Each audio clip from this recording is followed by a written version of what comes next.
Oh, great. I see people coming in to the webinar. We're so glad to have you here. As the slide says, as you join, please put in the chat your name, the institution that you work at, and your role. It'd be really great to have everybody have a sense of who's in the Zoom room with us.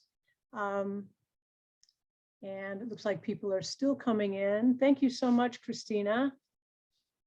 We're so glad that you've joined us. We know this is a really busy time for most of you, wrapping up the semester and getting ready for the next one while trying to head out for the holidays. So we really, really appreciate you joining us today. Just so you know who we are, I'm Linda Collins. I'm the founder and executive director of the Career Ladders Project. And we're a nonprofit that works with colleges across the state on equity-minded institutional redesign. We've worked with many of your colleges as you're seeking to transform, to better deliver on the promise of equity and upward mobility in the California community colleges. We've been working with you on using a guided pathways framework to help shape that work. And this particular webinar is part of a series by CLP on redesigning with equity and careers in mind. We want to thank the California Community College Chancellor's Office for supporting our work with the colleges.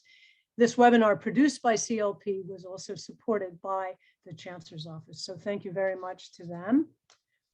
Just as we settle in, I just want to do a little context setting because we know that guided pathways really does hold the promise anyway of streamlining students' pathways through college to transfer and to their careers of choice. But we know it's not a simple or even really a linear journey. Connecting our academic and career pathways, or some call them meta majors, to the potential careers that are open to students has actually, in our experience, been a less robust area of practice for many of us in guided pathways, even though it sort of seemed that this was like a central tenet of the framework at the beginning. But colleges now, I think, are really rethinking how to integrate career development into our services, into our counseling, into instruction. And also bringing the careers into our classrooms has been especially challenging, I think, for programs of study that are not traditionally thought of as career technical or career education. But whatever the program, we know that relevance, that connecting learning to the real world is especially engaging for students, and it's also especially important for deeper learning. So while connecting programs to careers has been more of a focus in programs that are sort of labeled CTE, we know that all students ultimately are seeking a career. There's much we can learn from those programs that are ahead of the curve on these issues.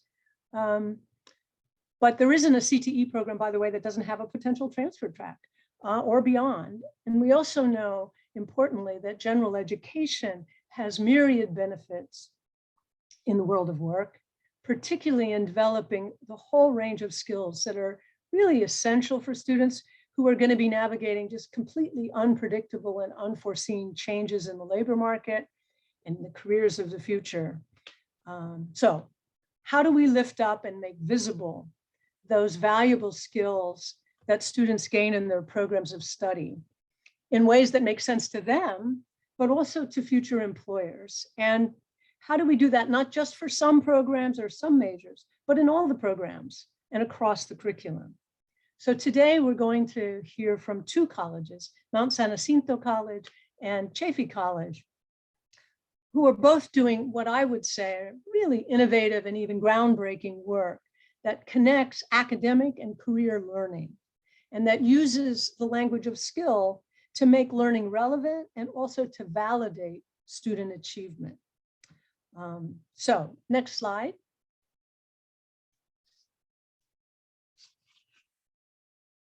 Just so you know, our team, you've met me, with us today is Christina Sandoval. She has provided just invaluable coordination for the whole effort and will provide technical support today. Sherry Shojai is the lead on this project and has done all the background research, getting people together. She's not with us this morning, but she is framed in this event. So thank you, Sherry. Next slide. Here, ta-da, here's the main show. These are our panelists for today. I want to just welcome them here and turn it over to them. From Mount Jacinto College, we have Megan Bascal, who is a career education counselor and has been instrumental in this work at the college, along with her colleague, Jenny Hughes, who is director of K-12 partnerships at MSJC. And then from Chaffey College, we have with us Matthew Morin, who is the Assistant Dean of Intersegmental Partnerships.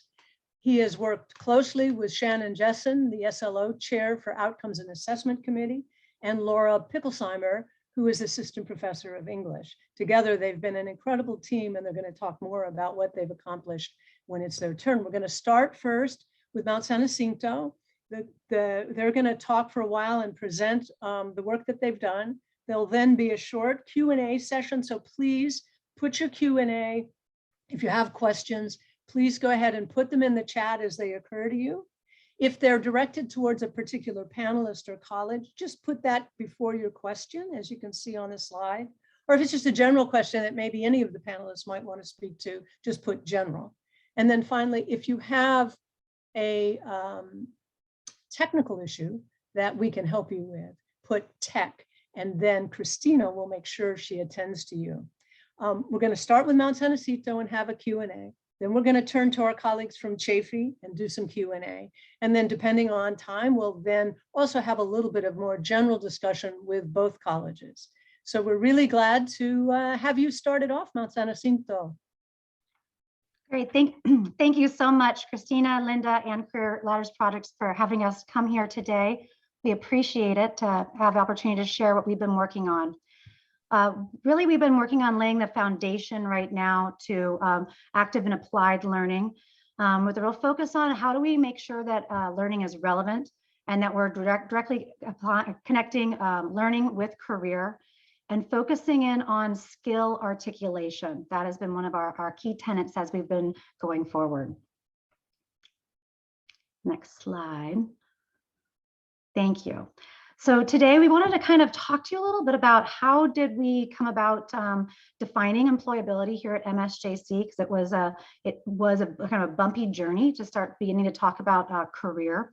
And because sometimes in some areas we had to kind of use euphemisms instead of career, talking about calling and professionalism at first. There was a resistance to that idea, thinking that career equals getting a job and just an event.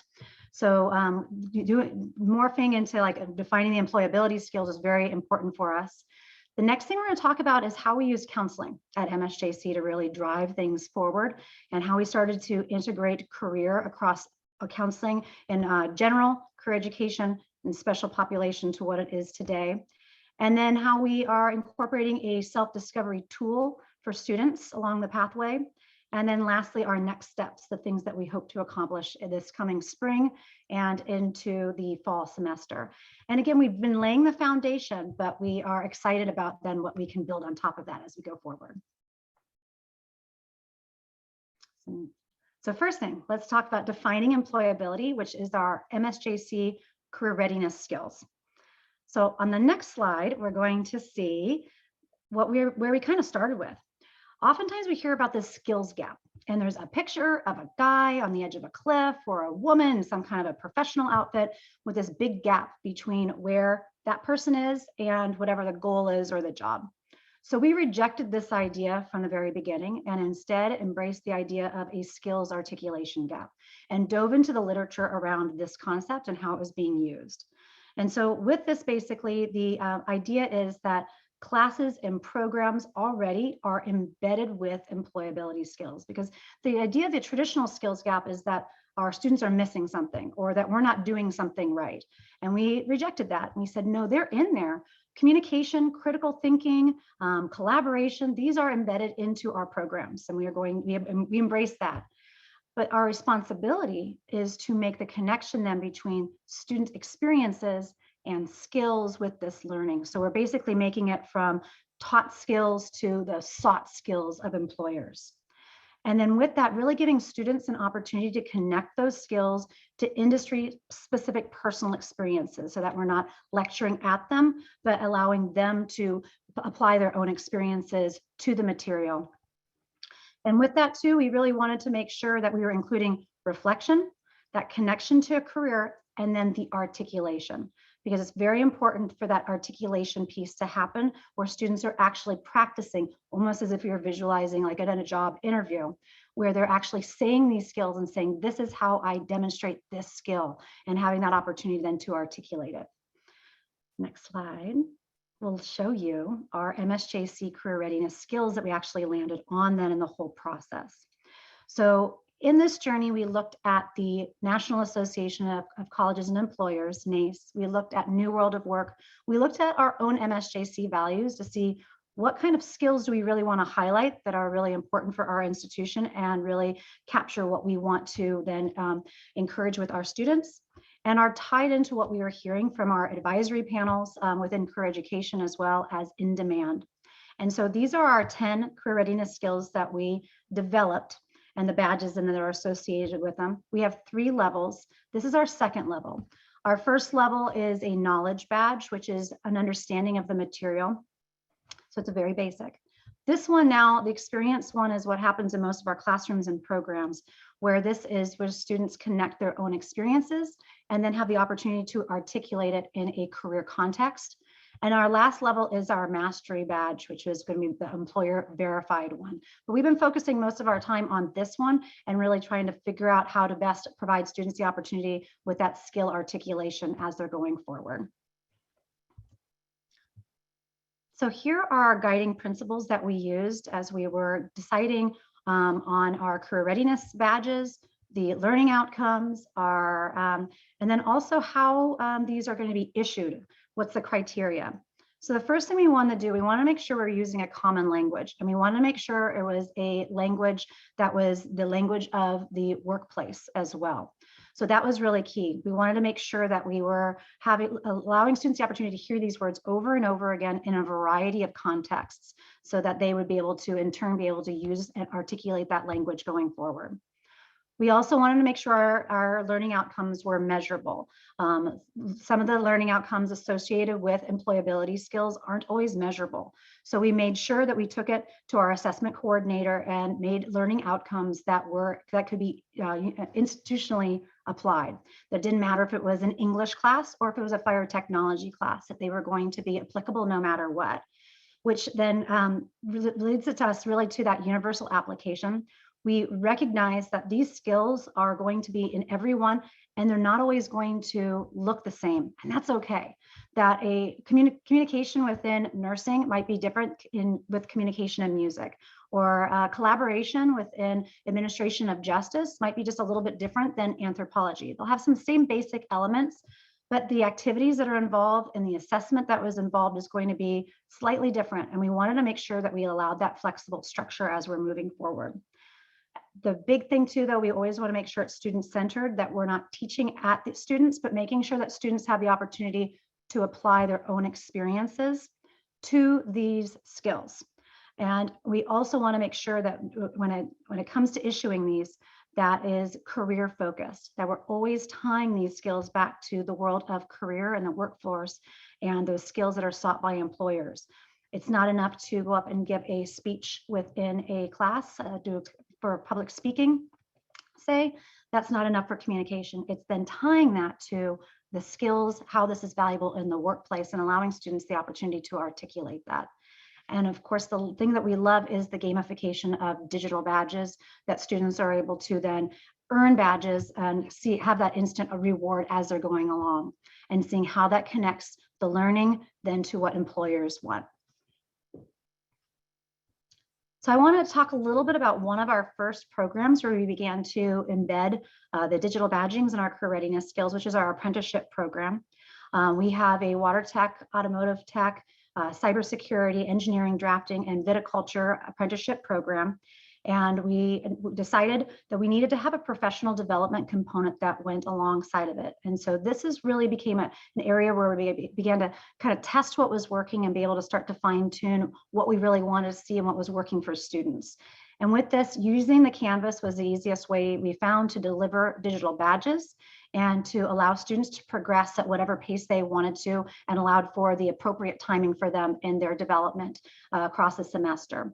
So with the professional development program, the students progress. It's non-credit. It is the only motivation for participating in this is that they're going to be able to be more employable. And that was enough to have incredible participation then throughout, where we start off with a self-awareness component, which I'll kind of go into a little bit more and as we progress. But then we had them work through then the MSJC career readiness skills and earn badges along the way, directly tying them to their work and showing them the relevancy that they have to their resume and to their interview, as well as their performance in the workplace. On the next slide, I want to show, basically this is one exercise. What we've done with an apprenticeship to connect to career and make sure it's relevant is we've allowed them to answer an interview question associated with that career readiness skill. Now, we use the STAR method, which we all know, but the literature on skill articulation gap, this is what they have found to be the most successful component, because it allows for that opportunity for the student to take their own personal experience and then to reflect upon that and then articulate it. So a timeless tool, but it's a great tool then to use and then teach students again and again how to use it. So the STAR method is repeated throughout the apprenticeship program. It's the end thing before they earn their badge, and they are able then to take what they've learned about, say, the skill of adaptability, apply that to the skills that they've been learning, the experiences they've been learning, and then be able to articulate it in a way for employers. And even then with our rubric that we then created on the next slide, you can see we've tried to be really conscientious to make sure that it was highly engaging and relevant to students, so that when they're doing this, they're trying to move towards being hired. And so you can see the highest one is you're hired, you exceed the expectations, awesome. The next one is we're considering you. And the final one saying, we might have hired you, but you did not quite meet whatever. Dog did not quite meet the expectations. So we're trying to tier this, make this as relevant. And the great thing is then we can give feedback on this going, oh, you might have been hired, but, and it motivates them to move then across then to then you're hired and exceeding expectations as they're going along. So I'm going to pivot now, and I want to tell you then a little bit about what we've been doing in counseling and how that ties together. So with counseling, our administration has invested in a more enormous amount of time and energy and money within professional development. And with the professional development, it's all been about career counseling, making sure that all counselors, and this has been for part-time, full-time. When we started out, we had general counselors and career education counselors. And we also then had our special population counselors. We no longer have career education counselors. We no longer have general counselors. We have pathway counselors, and then our special population counselors. We've also reorganized in that we are no longer, our general would have reported to a student services dean of counseling. We no longer have a dean of counseling, but now our counselors, the pathway counselors, are embedded within instruction, and they report now to instructional deans, which was a great opportunity then for us to take career and then embed it within the pathways and programs through the counselors that were now embedded within instruction. So on the next slide, I just kind of give you a quick overview of some of the professional development around career that we've been doing, because we did find a lot of our counselors were very used to doing the education plans, but not as comfortable with the career counseling. So a lot of people just needed a little bit of a refresher and understanding of what that means in terms of the student's experience and student's journey. So we started off by just Myers-Briggs strong interest inventory recertification and refamiliarizing ourselves with all of that. But then we began to take that a little bit further, and we began to do then the Clifton strengths. And we also started looking at card sorts as well, qualitative instruments, in order to be a little bit more holistic and equity minded as well. We then dove down into counseling career theory, Crumbolt's happenstance, career decision-making. This was really key because a lot of counselors felt like they needed to be experts on the different pathways and programs and all things career. And this helped to kind of ease that burden and let them know that career, first of all, is not a decision. It's not an event. It's actually a process. And it's a process that is centered around the student. It's really, it depends on where they want to go and helping them and having that dialogue with the student to figure out what kind of direction. And it's not, we're never trying to go for a bullseye, this is the absolute right job, because that doesn't exist either. We just want to point students in the general direction and then give them the tools, the resources, and the skills to help them get there. So that helped a lot, diving into theory and having a better understanding of that. And then we took that where we started looking at the data. So we looked at some of the general data coming out of Georgetown, looking at majors and overrepresentation, underrepresentation in the various fields, and what does that mean for as far as wages and things like that? What's the connection? No judgments on particular programs, but looking to see some programs that might lead to lower wage jobs. Who are in those programs? And then we took that further and started looking at our MSJC data and seeing who was then over and underrepresented in our programs, and then talking to the students to find out for students who are, let's say, women of color within our STEM programs, what are your experiences there being underrepresented? What can we do better? And diving into that. And that's an ongoing conversation. Again, that's not an event, that's a process for sure. But that was a really important step for counseling as well, to kind of start having those conversations and gain that experience at our institution. And then our last training that we've just most recently done was putting it all together and coming up with a tool, a holistic tool that we can provide to students and that will be useful throughout their journey and beyond. And this is kind of basically, well, it's combining strengths, their motivating skills, which are also the MSJC career readiness skills, values, and personality. So this was an opportunity then to really introduce our counselors then to the idea of the MSJC career readiness skills, how they apply to the different disciplines, how they apply to the different pathways as we're moving forward. On the next slide, this is just a big thing that we wanted. This kind of speaks to the process and what we're really preparing our students for. And this is what we've been focusing on, is that we want to make sure our students are future adaptive, which we can definitely see in the world we live in now. That is really important. We want to instill in counselors and our students that, again, not an event, this is a process of becoming, and most jobs are hidden. And a lot of this, though, is grounded first in understanding who we are, what motivates us, and then starting to make those connections and providing support. So we really want to make sure that students are future adaptive, and that's where the career readiness skill development can come into play too, with transferable skills as they're moving forward. This next slide just kind of is a little visual that kind of shows what we've been thinking. Very simple, but self-awareness is at the core. So helping students understand themselves and to become, that's kind of the basis too of becoming self-efficacious, to become more motivated, being able to be empowered, is understanding your own strengths and abilities. So starting there. And that also then for counselors who are so worried about being experts, it really helps to orient it on the student where it should be and putting that focus on the students. And then allowing them to explore and providing that support. So let me show you a little about the tool that we've been then developing. So this is what was really, it's a compass for students that helps them with discovery and experience along the way. So if we move on to the next slide, we'll show you the 4 pillars that we're basing everything on, which is the strengths, values, skills, and how students are wired. So strengths, this is such a great foundation because this is something that we all have strengths. We're all born with strengths. These are the innate gifts that we have, that we bring, that we can then develop in situations like within the classroom. So this is where we start. Then we look at the students' values. This is a very important, especially if we want to be equity minded. Looking at the values is really important to figure out what is a student's why.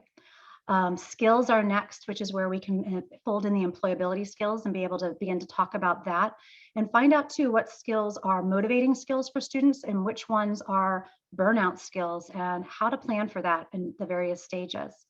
And then lastly, the how I'm wired is the personality driven interests, which this can be done with the Myers-Briggs strong interest inventory. Though at MSJC, what we've decided to do is use the career coach. And if you apply as a student to MSJC, you will see that's the first step at MSJC. So we've begun to embed that within. But the first thing is career exploration. And we ask our students then to take the career coach assessment to establish an account, which then counselors can go in and pull up the results and see what the students are highlighting and are interested in on the back end. So that's where we've started, and then we can use these other instruments then to create a complete profile. The next slide kind of is just an example of how we start to tell students how things are interconnected. So we kind of, all four of those, it's very important that we don't just do one. We don't want to just do the looking at the career-based interests, because that's not a complete picture. We're not understanding the why or the how that really drives students and helps, all four helps with understanding self-awareness and the motivation moving forward. So we really spend time diving into all of this so we can get at that center and begin to then build relevancy moving forward. The next slide is going to be just an example of a summary page that the students receive. They receive I think it's a 6-page document with all of their information combined with this tool. But here's a summary page that basically lets them know what their strengths, values, and skills are and the personality-driven interests. And all counselors then are able then to help the students with this, whether they might have done this with one counselor, but seeing another. This training allowed us then to make sure that all of our pathways counselors were understanding this, able to use this tool along with our special population, so that we were also making sure that students weren't retelling their story again and again, but they can do it one time, and then we had this tool, then we could help them revisit as they're going forward. So excellent with the onboarding, but equally excellent later on with resume building or job transitioning. On the next slide shows kind of how we've been thinking about this. I mentioned with the onboarding, we're working on this part right now, but we've embedded it into our very first steps, where then counselors are able to take that and launch off from there. With the skill development, that I'm going to speak to that. That's going to be our spring and fall project, and to getting it more into the classroom and to build that even more. But we are using this in with the career transitioning within career services. We're building this out right now. And this is exactly the tool I use with all of our apprentices when it comes to preparing for resumes and when it comes to interviewing and even just understanding success on the job. The nice thing is, one of the activities that's involved here is that the students are asked to take all four of those and to make a unique contribution that they have. So they highlight areas of their skills, they highlight their strengths, personality things, and put it all together in 2 to 3 sentences. And that is usually, or some version of that is exactly what we use as their personal statement at the beginning of the resume. So it moves from the motivated individual job seeker looking to apply my skills and strengths and to help your job or help your company. We move from that generic explanation to something that's really relevant, so that they begin to see all those connections right away as they're moving forward. So then that moves us into our next steps as we're going on, which is really how do we continue to create relevancy and begin to embed this within the student journey and then within our different pathways. And that is encouraging that articulation and those connections within. So the next slide, we're putting all the pieces together right now. So we've laid our foundation, and we're now starting to stack all of our blocks. And so we will look forward to tell you more of what happens in the next coming semesters. But we have our MSJC career readiness skills and the digital badging and the ability then to do this within Canvas. We have our counseling and our instructional liaisons relationship. So we have that teamwork under an instructional dean moving forward within our pathways. We have the student tool that we presented to our instructional faculty, and everyone is very excited about and excited to put that within the classroom. And we also then have our career services component along with our classroom instruction that we're now putting together. On the next slide, this is our plan now for our fall semester, our spring semester as we're moving forward. There is a team working with our assessment coordinator, our distance education online learning, and counselors that are working on our career services Canvas show. The idea is to ensure that it is not a repository of information, that's just all things career, but we are now working with instructional online pedagogy to make sure it is an experience, that it is a journey as they go through, starting with our Compass tool, progressing now through our employability skills, earning badges along the way. With this, then, we are partnering up with our committees, coming from the committees with pathways and equity work. The work group is charged with creating a template that to be embedded within all of our instructional programs that is career and counselor, a module that's in every class that then ties back to this career services Canvas module. With this, all very counselor driven, but really answering the idea that kind of what can I do with a major in, and connecting it then to our employability skills so that we're taking that class and connecting it with the skills and our career services and the services that the support that counseling then can offer throughout the process. We're really excited about this. We're just starting to work on this right now. And the idea is that it's the student who's in that classroom who's already a political science major. They're in Poli-Sci 101 taking that class, and they're curious, what can I do? What's the relevancy of all of this? Who's here to support me? So that's all then embedded in there, but it's also there for that student who, following Crumbolt's, a little bit of happenstance, ended up taking that class for general education and is now saying, whoa, this is awesome. I'm really, the spark has been lit. What do you do with something like that? And that is there with all of those connections moving forward, so that we're not having the instructional faculty do the lifting, we're supporting them throughout and becoming a partner within the connections moving forward. So we have our Canvas shell that we're working on with all of that for career services. We have the module, and then continuing then with counseling, embedding it so that we have a comprehensive counseling program throughout, using that tool as our way to tie everything together, so that a student may not come to see the same counselor every single time for whatever reason, if they're in different special populations, but that tool is there so that they don't need to retell their story, and we're able to support them throughout their journey, making sure that it's career relevant and they're seeing the connections about how they and their own self-awareness connect to the experiences they're having in and outside of the classroom, and then we can deliver the support. And with that, that is basically, that's what we're working on, our plans moving forward. And thank you very much.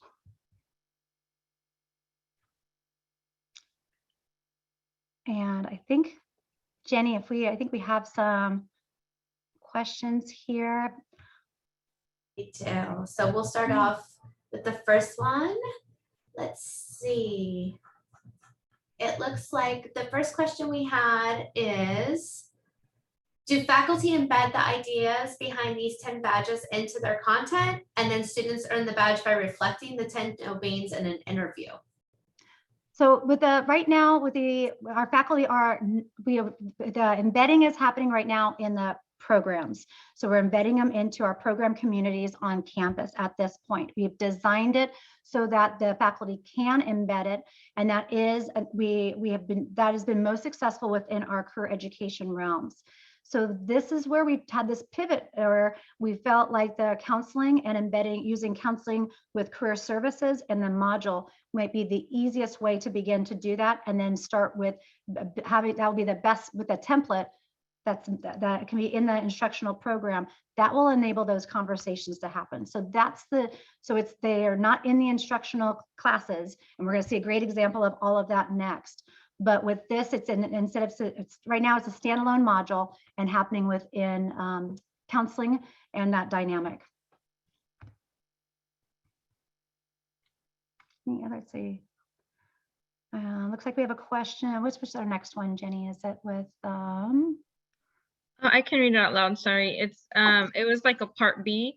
It says the badges show up in Canvas. I think I heard. Do students also connect them with their LinkedIn, or how else might they use them beyond the incentive of building more employability skills? Yes, they definitely, like LinkedIn for apprenticeship program and similar programs. We also put them into the resumes as well.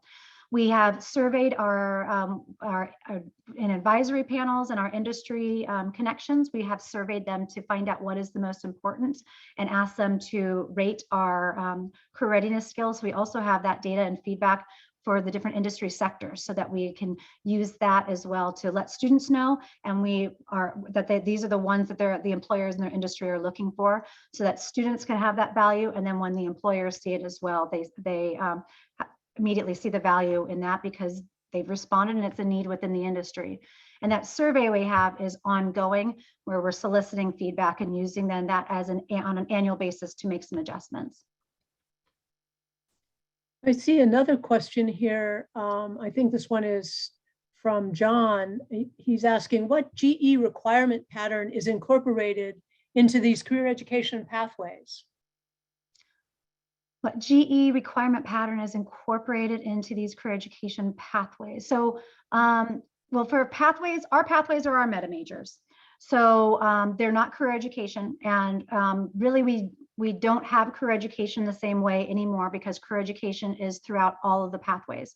So as an institution, that's why we also, we no longer have career education counselors, that we are just now our 5 pathways. And career is intentionally supposed to be within all of them and not specifically now within any kind of specifically career education program. When we then coming back to our maps, we've made sure that, of course, with any of our GE for every single program, we didn't leave open-ended suggestions for GE. We made sure that they were career-driven whenever possible, which could happen about 90% of the time. That when instructional faculty recommended GE, it was directly connected to career. And so that was a case whether it was psychology, English history, or whether it was AJ, administration of justice, nursing. We made sure that they were career-oriented. So that was another part that we were kind of embedding that career going forward. I don't know if I completely answered the question, so please feel free to rephrase if I'm not quite understanding. It sounded pretty good to me. I think John can add more if he wants in the chat. He also had a question about how is a student directed to career coach as a first step after they have applied? Well, it actually becomes, we direct them there before they even apply. So when you click to apply now MSJC on our page up at the very top right, it will ask you if you were a first-time student, a returning student, and then if you clicked any of those, you should then see as a very first step career exploration, and it comes actually before the application. And we did that intentionally because we had problems with students picking programs uninformed, not quite sure. That's still going to happen, but we wanted to kind of reduce that a little bit so that they weren't picking something because it's at the top of the list, which we're all aware of, or because a family member told them that's what they should do. With counseling and in the programs, we're always having that conversation. But that was one of the ways we try to avoid that, to help them kind of see that, and also to frame their academic journey first and foremost as a career exploration journey as well, and moving towards development. So yeah. We have a question from Deanna. Would you be willing to share the survey that you used to determine which badges to offer? Definitely. You can send me an email, and I can either share that here, or we can share later on, and I can share the survey with you. Yeah, feel free to put it in the chat. I'm sure people would love it. And we'll also, when we send out all the materials, everybody will get them. We'll also include contact information if that's okay with you. Mm-hmm. Great. I have a question that I was thinking about as you were talking, and I think you kind of hinted at it a little bit. If you were thinking back on the work to date, is there anything you would have done differently?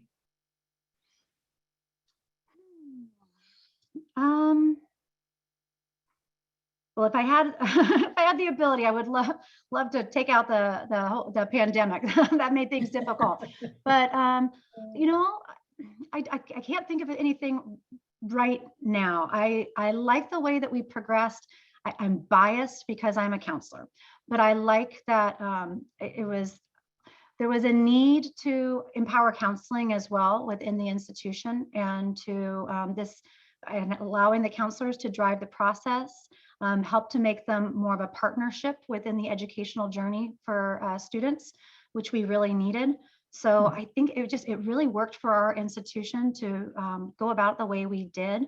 And it's now all the pieces are coming together where we can start where, you know, the career isn't the dirty word it was in the very beginning. We've moved, as I said, we've moved beyond the euphemisms, and it's kind of like, oh, we're over that. And I'm sure there it still exists here and there where people would rather us to say calling instead of career. But I think the way we've done it and the way we've got buy-in, and because our counseling is such a big group too, we're 50 strong. So with all of that, and because we're all over the place from our special populations with our highest priority students, to the pathways, I think it was a great way to go about doing this, and I'm excited about what we can do moving forward. Mm-hmm. Yeah, you did get another question from John, and he's wondering if students get an AA degree or certificate upon completion. I think that's the second part of his question. Okay. Well, we haven't done anything different with any of our awards. So like with if we're talking about with the apprenticeship program, we have a certain sequence of courses that they are going to do that they are, that leads to certificate. The apprenticeship program is tied to certificate and to get students out in the workforce right away. And then with, we haven't done anything different with our associate's degrees or certificates. They're still awarded by the completion of the classes. But now, of course, what we're trying to do is get those career readiness skills and this self-awareness tool embedded as much as possible so that that degree has even more meaning. So again, it's not just the taught skills and the experience, but now we're translating it into the sought skills as well. Mm-hmm. Deanna just comments that she really loves how you frame this as a process, not just an event. And I just, you know, later you'll have a chance to go back and look at the chat, but you're getting lots of kudos and thoughtful reflection. So I think we have time for at least one more question. And this one is for Megan. How do you get students to complete the other parts of the career components, strengths, values, skills? And also, do you require students to create a log into Career Coach to capture their results? So to answer this, I'll answer them in reverse order. So we don't require it, but we strongly suggest it in many ways as possible. So that we have a good portion of students, if we look at when we go to the back end and look at the data, we have a good portion of students. We've also embedded Career Coach into FYE, and we've also embedded Career Coach into our student success course, our guidance courses, which we call our College Success Career Readiness. So it's there again and again and again. If we didn't catch them that first time, hopefully we'll catch them in a different way. And it's something as a counselor I often ask, especially if I hear any uncertainty, I'll say, did you start here? And then we can build from there. For the other components, that is the part now that we are working on. So we're having conversations with FYE. We're looking at the new student counseling session. At this point right now, it happens just within counseling. So if there's any hint of uncertainty, or if there's any kind of a wondering, an invitation is sent out, and that's how I frame it as a counselor. I say, I'm going to send you an invitation with the other elements. So I send them out an email with all the assessments, ask them then to complete them at their own pace and to send them back to me, and we'll set up another meeting to go over them in more detail.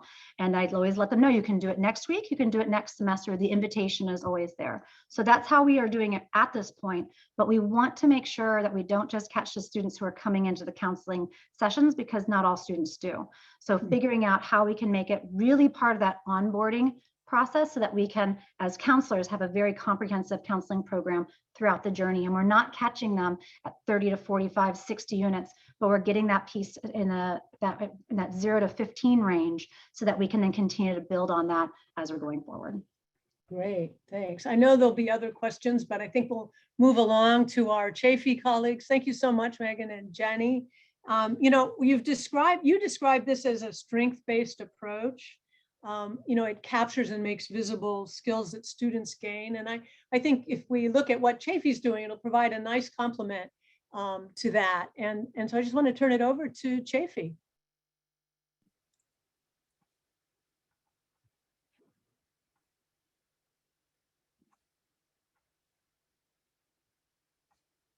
I'm not sure if Matt, if you're going to start. Yep, I'm not sure. Am I visible yet? Yes, there you are. Thank you so much. Yeah, I couldn't agree more, Linda. The work MSJC is doing is so complementary and so exciting to the work that we're doing. I think it'll provide a nice call and response. So the title of our presentation is Direct Assessment and Digital Certification of Academic and Employability Skills Across the Curriculum. And my name is Matt Morin. I'm the Assistant Dean of Intersegmental Partnerships, and I'm joined by Laura Picklesheimer and Shannon Jessen, who are both Outcomes and Assessment coordinators, co-facilitators, and faculty members in English and biology. Next slide.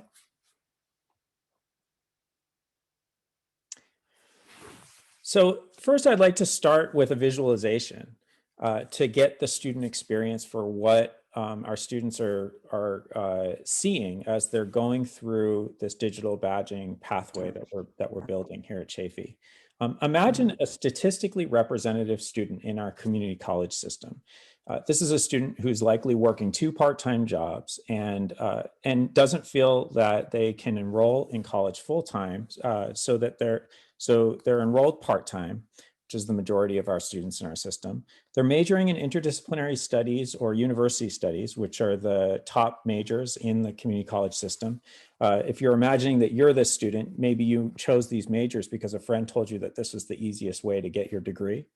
It's the quickest way, the most flexible.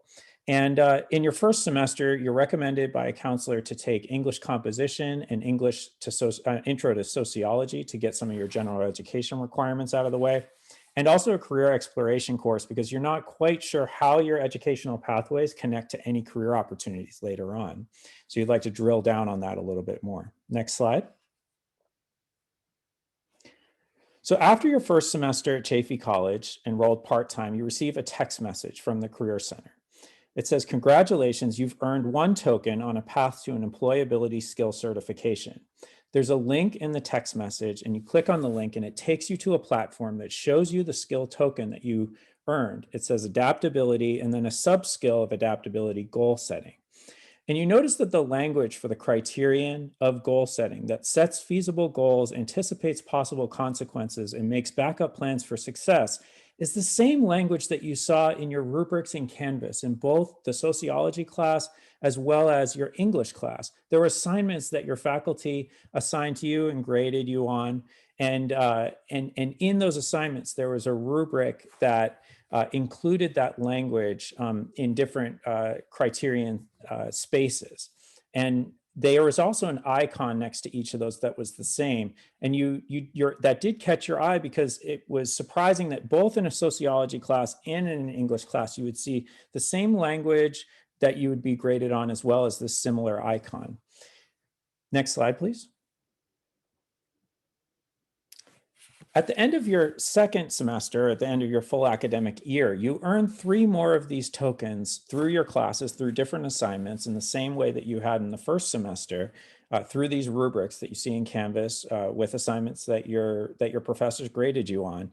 And these additional skill tokens, these 3 skill tokens are sub-skills of adaptability, such as open to new experiences, receiving feedback, accommodate changes. You learn that within your portal, which is a Badger portal that you were linked to from the Career Center, you're on a pathway where you earn 4 tokens to a master skill certification in adaptability. When you click on your master skill certification, it opens up a new page for you. Next slide, please. In this page, you'll see the language of the 4 learning outcomes that you completed mastery in to earn the skill certification and adaptability. But what's really exciting and interesting to you is these hyperlinks down at the bottom where the red arrow is pointed. You see those sub skills listed, such as goal setting. And when you click on goal setting, it opens up a new page. Next slide, please. This shows how that sub-skill that you earn that token for in the first semester through an assignment both in your sociology class as well as your English class is contextualized in the live online environment through current job posting trends that demonstrate the frequency with which goal setting is included as a desirable skill by employers. Next slide, please. On this page, you also see representative job postings that show the skill represented in jobs for which you can apply. If you click on one of those, it'll open up a new page that's actually at the job posting site, and you can apply for that job. But what is even cooler to you than applying for these jobs is that you get to explore all sorts of different types of careers that you didn't know existed before and see how they link back to classes that you really weren't sure how they connected to the working environment. So for example, your English class, you can see the skills that you learned in your English class represented in the working world in all sorts of careers that don't necessarily have the word English listed on them. Next slide, please. At the end of your year, you also have 2 records from the college. These are the official records that the college gives you. One is your transcript, and the other is your digital certifications of employability skills in your Badger Pro account. Your transcripts, they have some grades on it that you're a little ashamed of. You earned a C in one class, you earned a D in another. You didn't connect with one of the professors. You were having a rough time during the semester with something happening in your personal life, and some of the things fell through the cracks. And you see that transcript memorializes not just successes, but also failures. Whereas your digital certifications only memorialize successes. You also learn that your transcripts are owned by the institution, and if you want to send them to another institution or even to yourself, you have to pay a fee. Whereas your digital certifications, they're issued by the institution, but they're owned by you, the student. They're also freely shared. You can share them with anyone you want, and they're blockchain encrypted to ensure credibility so that they can't be hacked.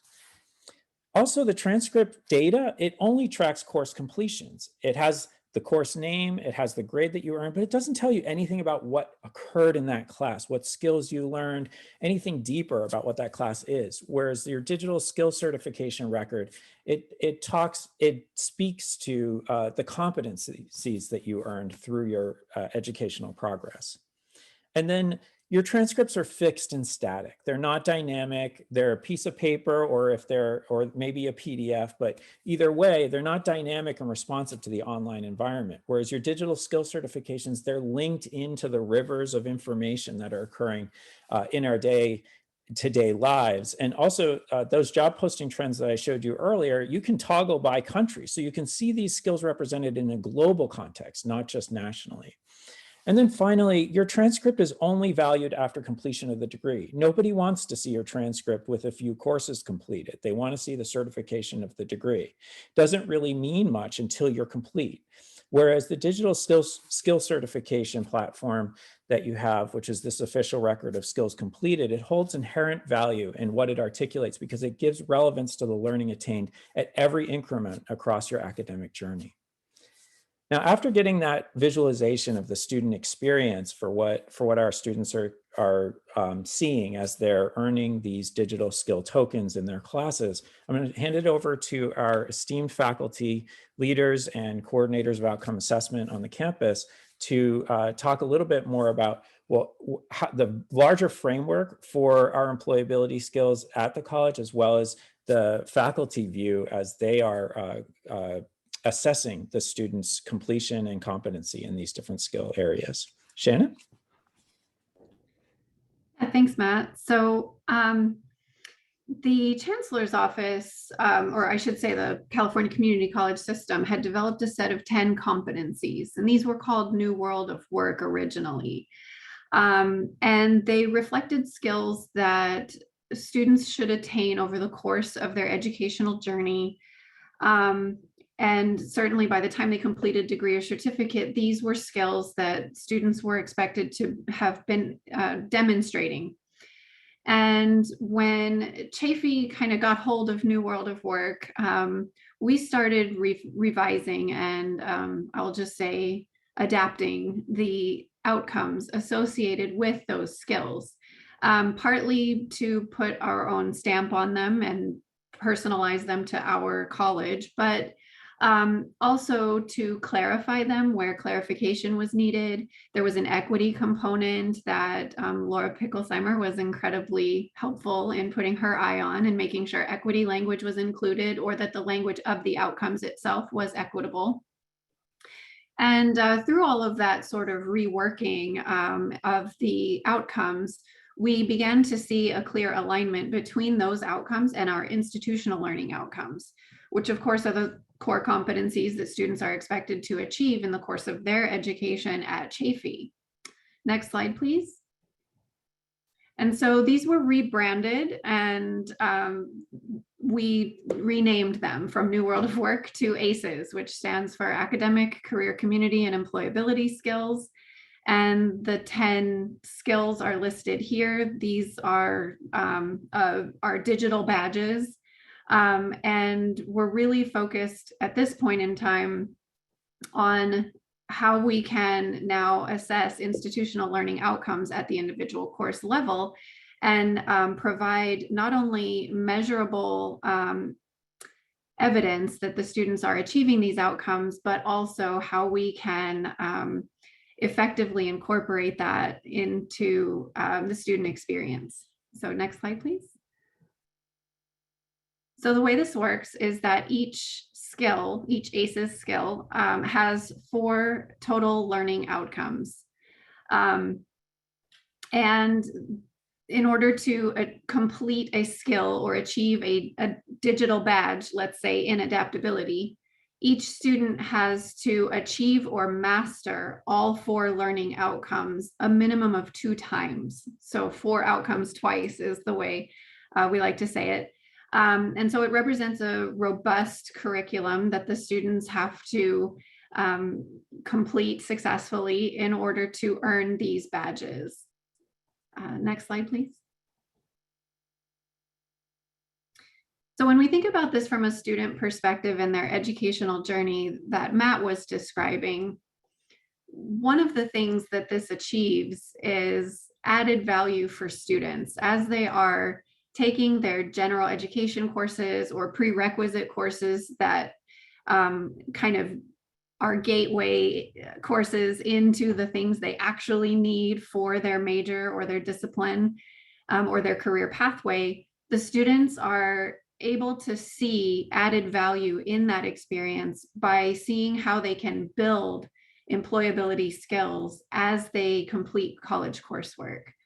And so a syllabus is one place where we can share this information and kind of get students buy-in even before the class has started. Next slide, please. So to that end, our ACES faculty team has developed some materials that we house in a Canvas shell that faculty have access to. And it kind of serves multiple purposes. One is it's a sort of faculty training hub for those who want to assess ACES outcomes in their courses.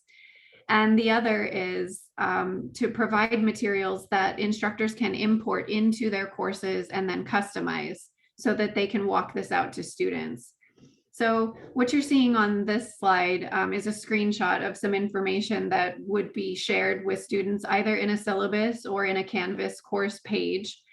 And some of the key elements to this include defining ACES for the students so that they understand what are these academic, career, community, and employability skills, and directing them. The blue hyperlink you see there connects the students to a student faculty shell that was developed, a student ACES shell that was developed by our Career Center.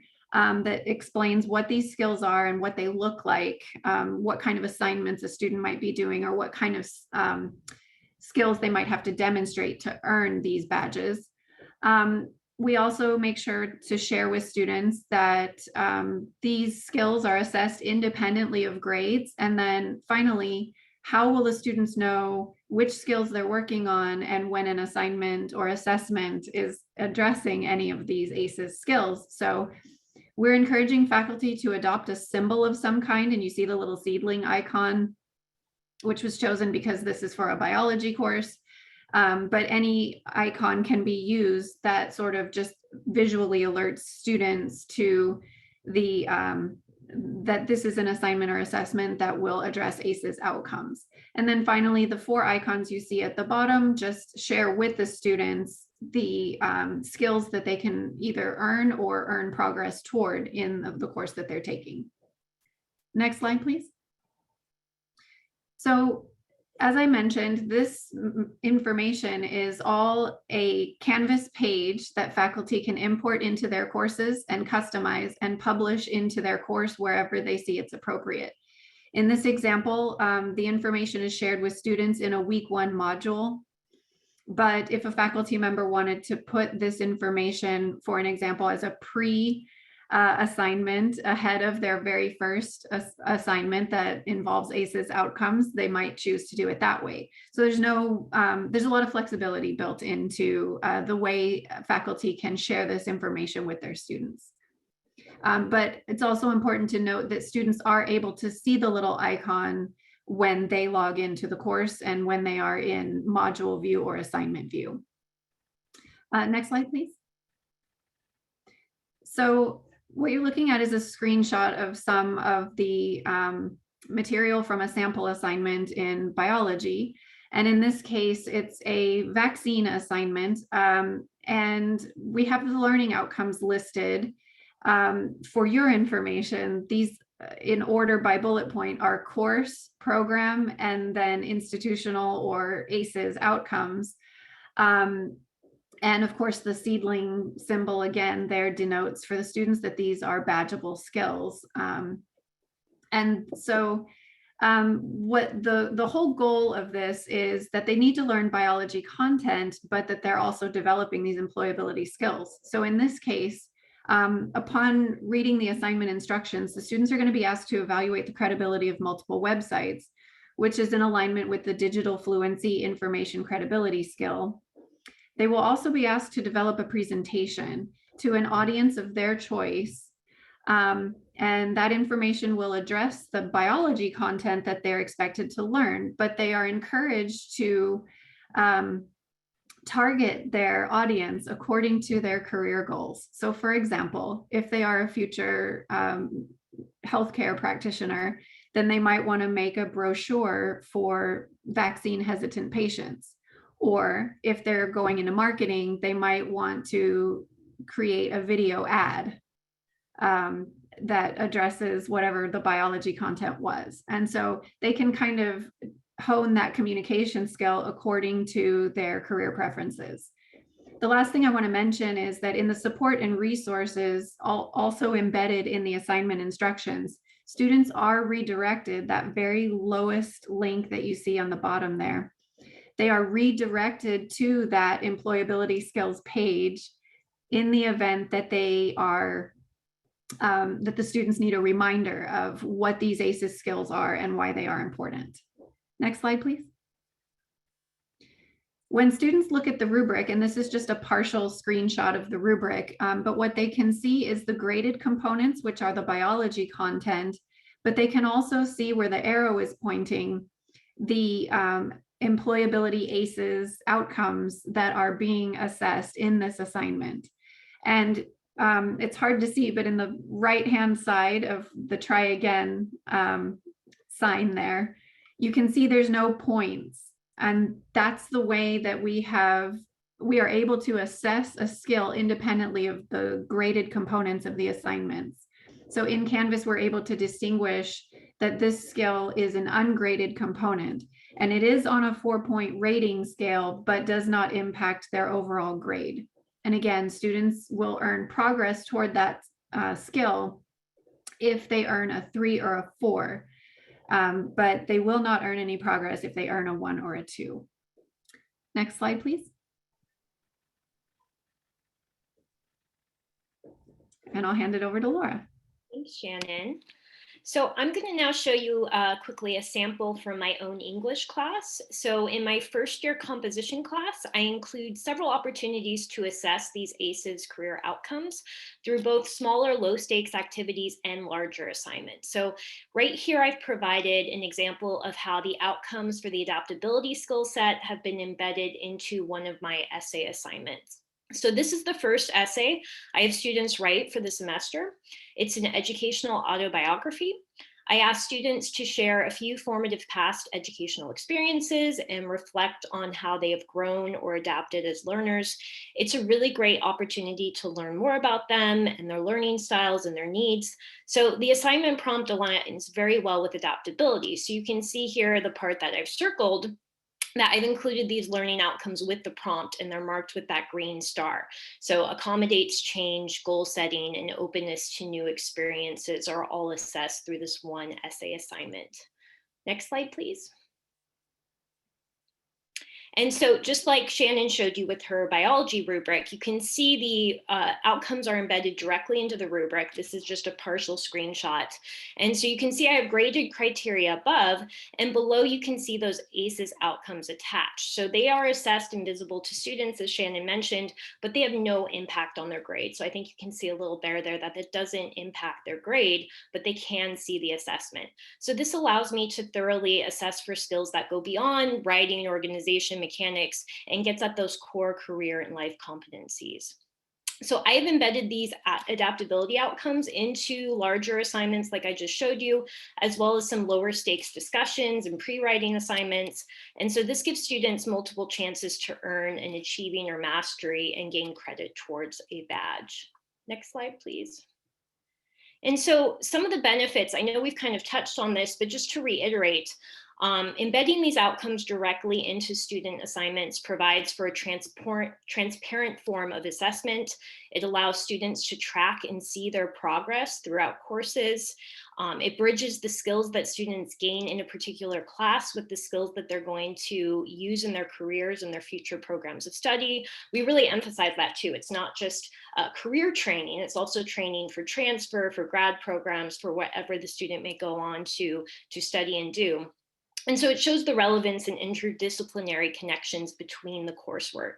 It also places emphasis on skill development over grades, and it tracks success, not failure. I know Matt mentioned that earlier. Students who don't pass a particular course for whatever reason can still retain the credit towards the badges. They could even earn potentially a full badge, even if, let's say, they can't complete the course for whatever reason and don't pass. And so embedding the learning outcomes into the rubric and the assignment directions also provides a language that students can practice for later interviews and applications. I think this relates really well to what Megan was discussing regarding the skill articulation gap, not the actual skill gap. Next slide, please. And so for faculty, our assessment process has been really streamlined through this. It allows instructors to now conduct assessment entirely through Canvas. So this eliminates some of the inefficiencies and gaps in data reporting and collection.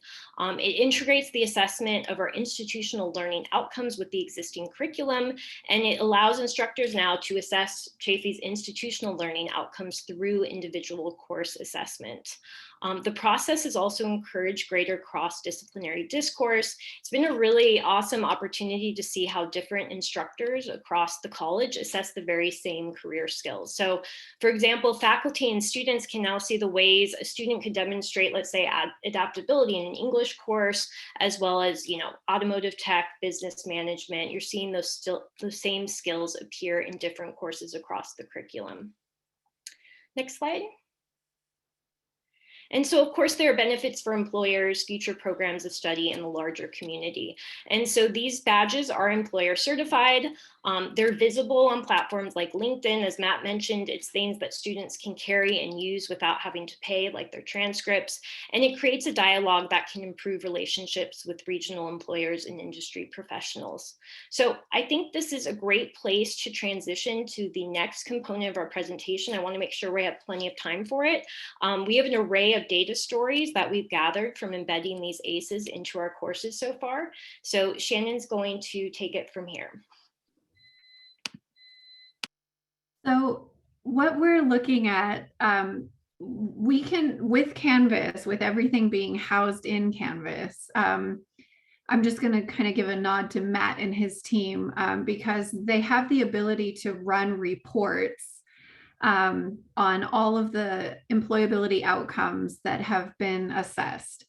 And they can then generate through a data visualization tool all kinds of data, just almost any parameter you can imagine. It can be generated through this platform. And so what you're looking at here is individual student ID numbers, which have been partially blocked off on the left.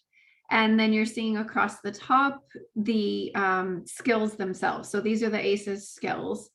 And if you look at any one individual student across the from left to right on the table, you're able to see which skills they have attempted and successfully completed and how far along they are in that skill. So it's about, I don't know, a little less than half of the way down. If you look at the one numbered 28, you can see that they have 4 colored blocks in the, yeah, thank you, Matt, it's called Tableau.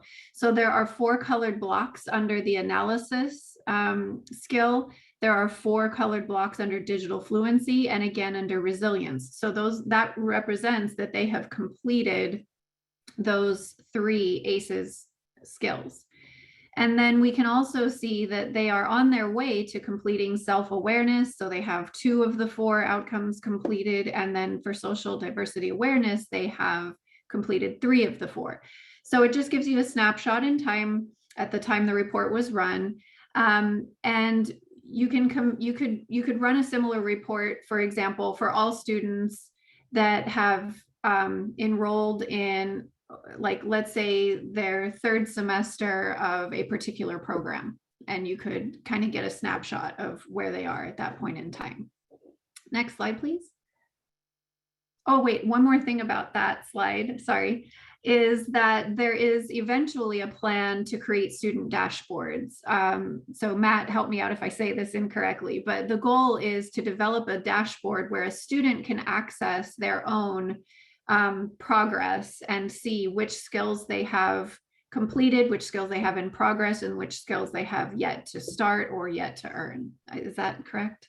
Yeah, I would just add, like, they already have that information of what tokens and full skill certifications that they've earned in Badger Pro through the badges. But what they don't see is sort of the aggregate that expands beyond that. So maybe they completed 7 or 8 assignments in a certain skill area.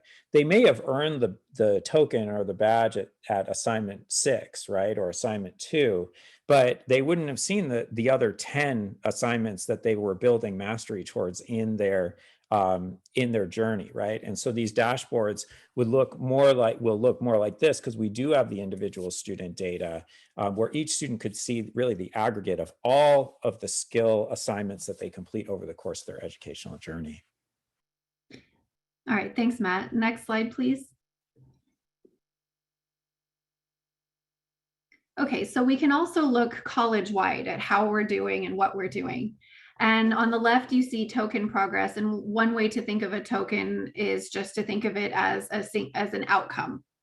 And so again, each of these 10 skills has 4 outcomes associated with it. So when we see the 4 orange circles, we know that all 4 of those outcomes for analysis are being assessed, and in relatively what quantities. If we look at something like adaptability, which is the light blue box and the light blue circles, what you can see is they're small. And especially toward the bottom right, there's a little teeny tiny circle there. And it means that outcome is assessed relatively infrequently. And then if you look at empathy, you can also see there's only 3 circles represented. That's the brownish color. So there's one missing. So we can look at sort of holistic data. And then on the right side, we can look at badge progress. And one of the things that we see at this point in time is that all 10 badges are in progress. So we're not missing any skills college-wide. Next slide. We can also quantify. So rather than just looking at relative sizes of bubbles, we can also quantify each outcome. How many times has that outcome been earned and a token been awarded to a student for that progress? And we can do the same thing with badges. So we can see what our top awarded badges are and where there's room for growth. And next slide, please. As Laura mentioned, so on the left side table, which I know is a little bit hard to read, what this shows us is which courses are assessing which ACEs skills. And so we're able to see, for example, adaptability is highly represented in guidance courses, and then there's a smattering of a few other courses as well. Analysis, which is essentially the critical thinking badge, that one is a little bit broader represented across the curriculum. On the right-hand side, this allows us, so our Office of Institutional Research can run reports where they can disaggregate the data by almost any student demographic that we have information on. So we can look at things like ACEs tokens earned, which is outcomes completed successfully by race and ethnicity, age, gender, first generation, and economically disadvantaged or not economically disadvantaged students. Next slide, please. We can even get a little more granular in the disaggregation and look at things such as which ACEs skills are being earned when we look by race and ethnicity. And we can kind of look at, well, what are the top 3 skills our Hispanic students are earning, or what are the top 3 skills our Caucasian students are earning, that kind of thing. So we can kind of parse that out a little bit. Matt, did you have anything to add about the data? Because the last thing I'll say about it is this data is all just the early adopters that we have so far. And Matt's going to talk a little bit about how we're going to bring this to scale. But I think we have something like 46 instructors so far engaged in this. I'm going to throw out a number that I think might be incorrect, but something like multiple thousands of attempts at or assessments have been put in place. And I think across every single discipline as well. Yeah, so over 16,000 assignment or 16,000 outcomes. The data report that we get has 16,000 rows in it. Yeah, 46 professors. We're up to over 80 sections right now in fall. And so we've just started in spring, and we've just seen that trend line really grow from there. So yeah, absolutely, Shannon. So on the next slide, Matt's going to go ahead and take us out with our what we've done so far and how we're bringing it to scale. Sure. So what I'll say is like Shannon mentioned, this has been an endeavor of the willing and the excited from last spring into this fall. But what has been really crucial in increasing the adoption and kind of the penetration has been connecting this work to our outcomes assessment committee, which Shannon leads and Laura co-leads, and also our institutional assessment process. So since we align these ACEs skills to our ILOs, it basically ties the assessment of these skills and courses to institutional assessment, which is also labor contract mandated. It's part of professional obligation for faculty and departments, and it's also part of our accreditation responsibilities as an institution. And so now that we've kind of done that in this next assessment cycle, each department will have to identify which skills they're going to integrate into which courses and what their assessment plan is going to be for that. And already from the work that the Outcomes Assessment Committee is doing, as well as the ACEs coaches who provide professional development on how to embed these skills within the courses, we're seeing a huge increase in the adoption from where we were previously. The goal is to really have this be a defining part of our institutional profile. And a question was asked in the chat about marketing to employers. We are actually we want to make sure that we have a scale of adoption first in our faculty culture before we, go wide with a giant marketing campaign. But we pretty much are at that point now where faculty have led this, they've cultivated it, and now have sort of built it into our accountability structures, so that we can now pivot to thinking, what is our outward facing picture that we're going to present to employers, even to students? And that's an exciting time for sure. Next slide. And that's our presentation. So there's a question in the chat. What has been your biggest hurdle getting faculty support, from Deanna? Thank you for asking. I will say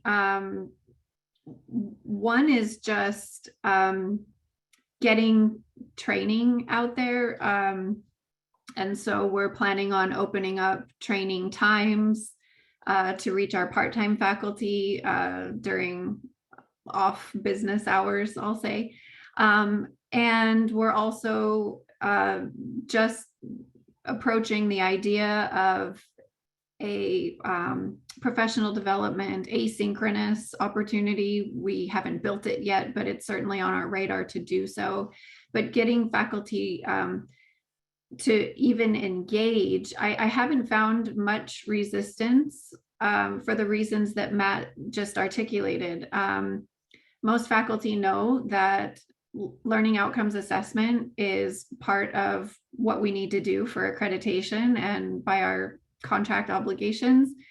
And also they love how seamless this is. We aren't able to show you the process today of how it actually works in Canvas, but in our workshops, we show the faculty how to import the outcomes, how to link them into a rubric, and then how to assess using the speed grader. And it's like with a few clicks of a button, you are engaging in your SLO assessment with an assignment you already would have done in your courses anyway. And you don't need to do any reporting because the reports are generated on the back end. And you don't have to worry about how the student will know if they earned their badge, because that comes from the Career Center. And so it's kind of great for faculty. It's really convenient. And so a few cantankerous faculty, usually once they start actually engaging with it, they are really excited actually at the simplicity and elegance of the system. And our faculty, as probably most faculty in any college, are always very excited when they see a new way to benefit students. And this is no different when they see that there is an opportunity for students to earn progress in real time towards skills, and they don't have to wait for the end of the semester to see how they did in total, right? They're earning that progress as they go. And the tokens or the badges stay with them, whether they earn a passing grade or whether they have to drop the class. And so that's a big piece. At least they have something to show for the work that they've done.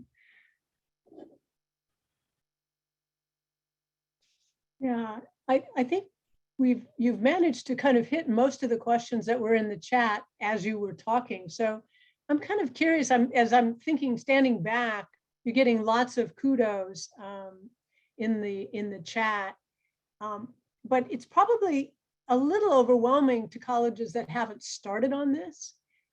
You're so far ahead and you have systems developed. If you were going to give advice, how do you think, if somebody was just interested in exploring, what kinds of things should they consider in adapting this to their local context? Do you have any lessons learned that would be helpful for people who are just starting out? Either of you, either college. I just have a quick suggestion, which is if there are any administrators here who are interested in supporting this type of work, make sure that you have some funding streams locked in on the front end, and that also your stance is to make sure that you're giving space for faculty to lead it, and just seeing your role as being able to provide as much support to move structures that might be in the way for faculty, as well as to provide financial compensation for extra and additional work for those faculty who have already demonstrated leadership, and that they are not about the money on the front end, but they're actually about the work and making change. Right, very helpful. How about from Jacinto, any closing advice to participants? I think Matt said that really well. I think that's probably the biggest thing, is that this is something that when it becomes a faculty-driven process with most things, and you, just like we do with our students, if we allow faculty to start having that ownership in the process, it's very energizing and motivating at a time when people are feeling really spread thin. So I just probably say that would be the biggest thing, is just allowing the faculty to drive the process, and to allow them, whether they're instructional faculty or a counseling faculty, allow them to be the experts. And so it becomes more applicable and more relevant for the students, and more discipline specific as they go forward. Mm-hmm. Yeah, I noticed that both colleges, built on work that was already out there, the new world of work and different digital badging systems that are out there, different ways of defining 21st century learning skills, but you adapted them in your local context. So I really want to, that seems to have been a key issue across both of the colleges, that allowed for ownership and creativity on the part of faculty. So I just want to thank you both colleges and all the presenters. This has been really fascinating, and I'm seeing just lots of kudos in the chat. I hope you're reading that as they scroll across. We'll save them for you as well.